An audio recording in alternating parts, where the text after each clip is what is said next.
I would be remiss if I didn't mention one of the highlights of my career in the United States Senate, which was we were over there in the other chamber on the steps, Corey and I, on Facebook Live, back when Facebook Live was the main platform, and suddenly John Lewis was sitting next to me, and I'm thinking, I'm like floating out of my body.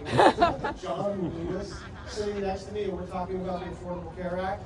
And this is the important thing that Hakeem mentioned, but this is the message for today. All we need is four.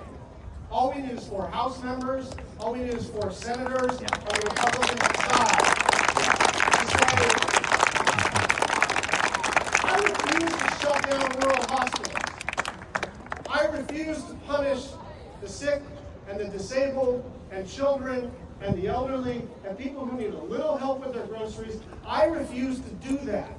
And last time, when we were fighting over the Affordable Care Act, it did feel unwinnable. We had 2 no's, and we needed a third, and everybody understands that John McCain moment. That is not some historical incident that we can all read about like it was not something we participated in. We won that fight because we fought that fight. Indeed. And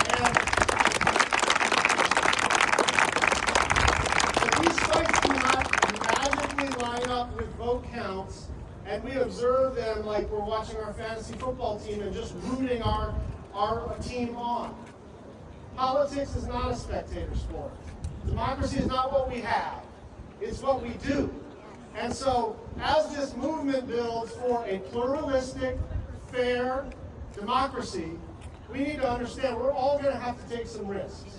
They took a risk this morning. I want to see everybody online and in person having their back, not because their egos are so dependent on our support of them, but because they're fighting for all of us. They are fighting for the poor and the sick and the disabled and the rural hospitals and the urban hospitals and the kids who need special education and all of us together. This is no longer a partisan question. This is a question of who we are as a country. Are we really going to rob families who are struggling and shovel all that money to the wealthiest people who have ever walked this planet?